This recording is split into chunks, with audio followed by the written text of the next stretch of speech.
Hello everyone and welcome back sa aking bagong video. And it's me, Lourdes Cambi, sa panibago kong ginagawang video ngayon. And gagawa po ako ng para sa kimono.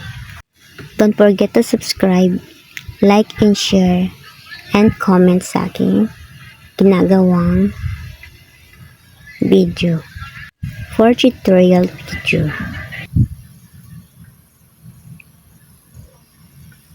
At una ay gagamit kayo ng Manila paper and yung armhole ilalagay nyo at yung sleeve length at yung pag malapad yung sleeve kailangan nyo na palapadin nyo yung pattern at yan. So sleeve length ilalagay nyo, armhole at yung maglalagay kayo ng 3.5 or 4 inches sa gitna at ilalagay nyo na rin yung para sa armhole na sukat and then sleeve lower at lalagyan nyo po siya ng korte kung ano yung design gagawin nyo at ganito yung ginawa ko.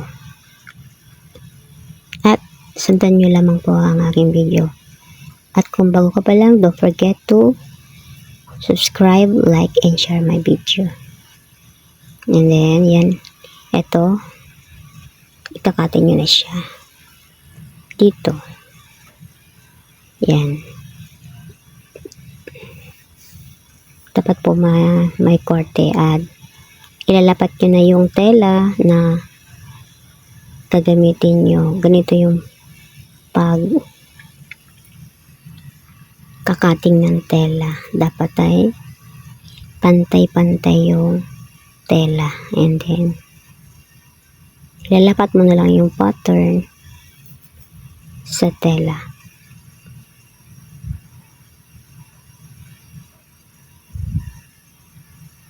Inuna ko na muna yung sleeve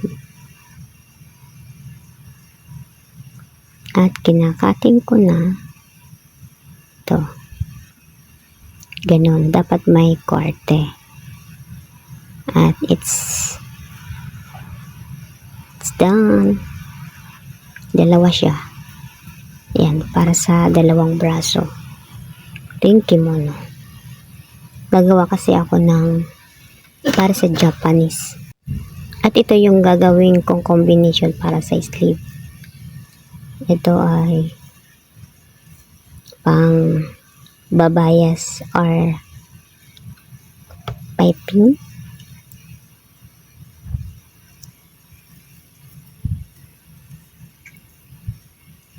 Banda ibaba ng sleeve.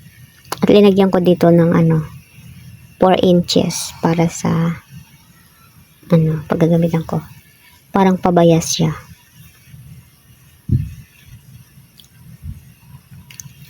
At sundan nyo lamang po ang aking video para makita nyo po ang kabuuan ng aking ginagawang kimono.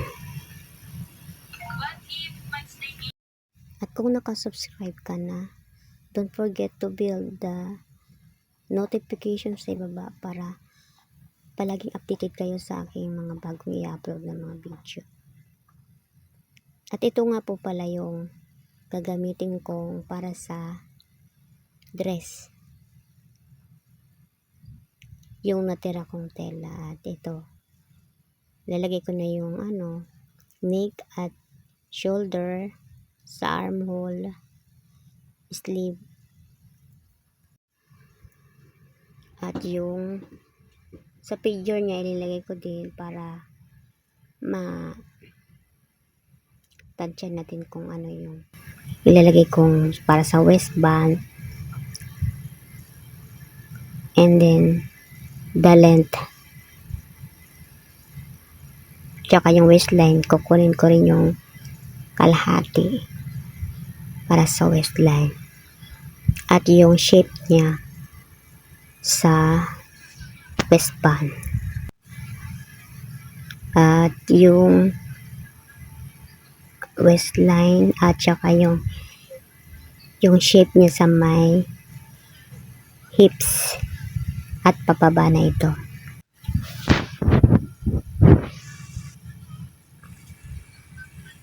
At ito na yung para sa armhole.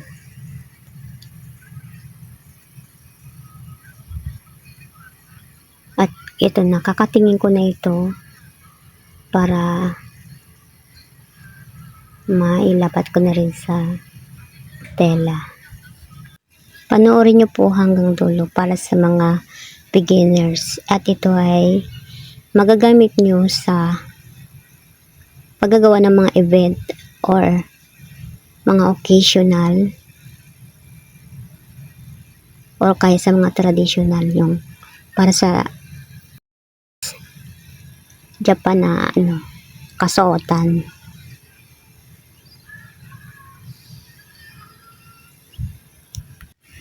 Subscribe my YouTube channel para sa mga bago kong i-upload na mga video. At i-follow nyo na rin po ako sa aking mga account, lahat ng account ko. Sa TikTok at Instagram, Ma'am She Lourdes or Lourdes Camby. Dito sa front, linalagyan ko na siya ng mga line para kung saan ako magkakating ng front. Nilalagyan ko siya ng mga marking at line, guideline. Yan, hinati ko sa gitna yung pattern. Nilalagyan ko siya ng mga line, guhit. At para sa pagkakating ng ng tela, yung sa front niya, ay kailangan ko lagyan ng mga marking. Importante ang mga marking para yung makukuha mo yung mga tamang sukat niya, mga sukat at allowance niya sa gilid. Dito sa mga gilid, tinagyan ko siya ng mga 1 inches lang na allowance. Ito nga pala yung ginagayanan ko, pero hindi naman siya totally gayang-gaya. Kukuha lang tayo dito ng mga konting tips or para magkawig lang na Japanese ang costume.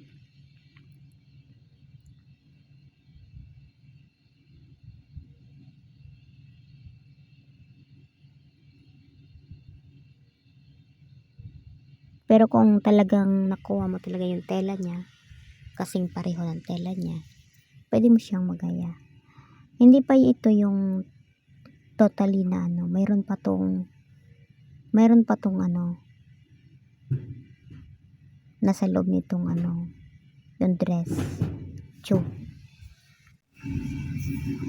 tube. Kaya inuuna ko lang tong kimono. Ito yung parang siya,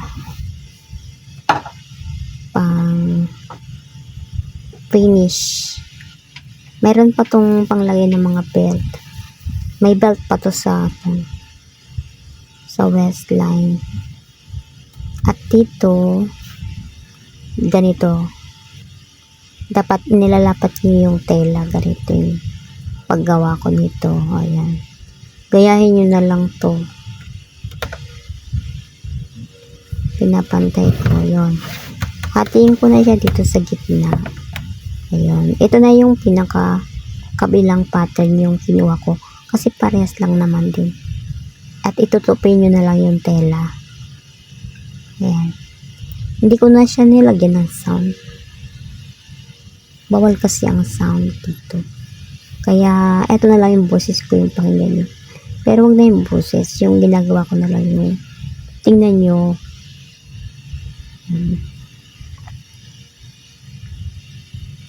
Ganito yung shape. Yan. Pag tama na yung shape, yan. Sakatin mo na siya. Make sure na tama yung length. Siguraduhin natin yung length. Kasi ang kada customer ay may mga length. Siguraduhin lang na tama yung pagkakalagay ng length. Pag kulang pang length, pwede naman yung i-adjust yan na sa tela. Ayan. And make sure na eksakto yung pagkakating nyo. Kasi may i-additional pa kayo dito mga tela dapat ganun yun. Pagkatapos nito, tatahiin ko na to. Medyo pinabilisan ko lang konti kasi talagang mahaba ang video matatapos. Talaga. Shortcut ko na lang para madali matapos. At hindi naman talaga yun gano'ng kadali. Yung pinaka-importante lang naman ang dapat kukunin sa video. Ayan.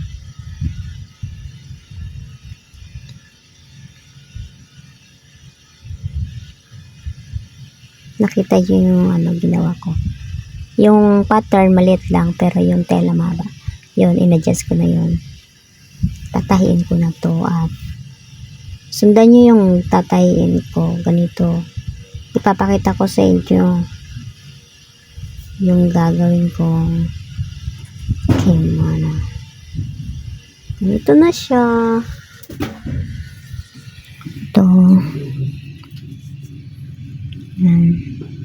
Kukunin nyo yung yung back. Ilalapat nyo yung front. Yan.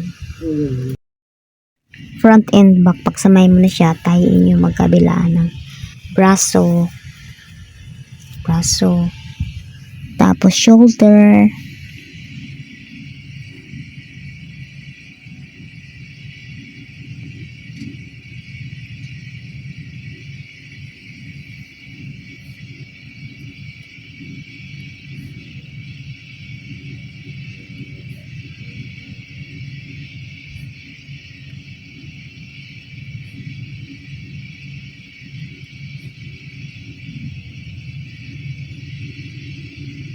Yan. Ito naman sa may side, sa gilid.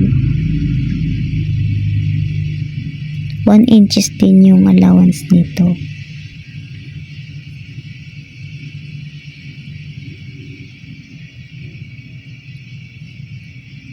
Yan. I-edgingan ko lang ito. Ito yung ilalagay ko na dugtong sa harapan ng damit sa may front design at saka yung ito combination design.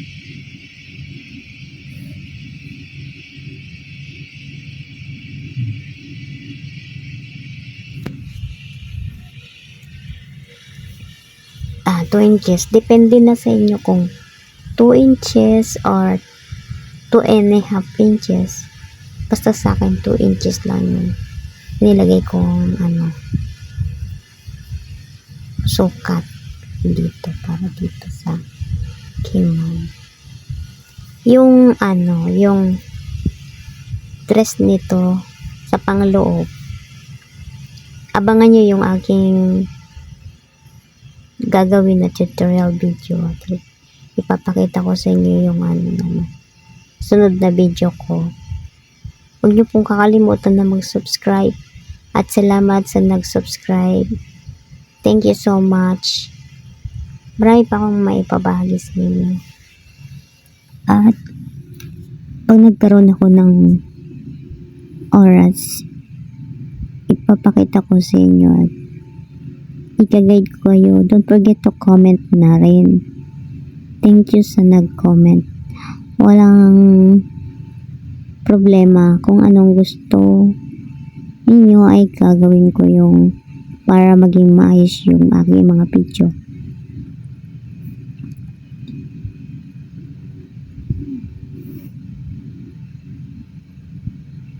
Naging busy lang kasi. Ayan, ganito yung inilagay ko. Dapat huwag niyong hihilayin yung tela. Dapat relax yung tela. Para hindi ito naman yung para sa long sleeve ito para sa Japanese costume.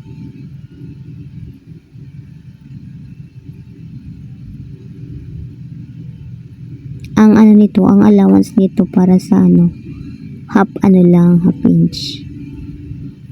Tapos lalagyan nyo, i-jingan nyo siya, tapos tatapingan nyo na lang ng 1 inches sa body. Ay, hindi pala 1 inches.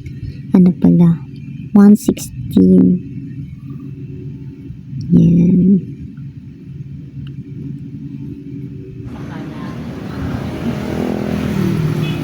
Ito na for the result. Thank you for watching.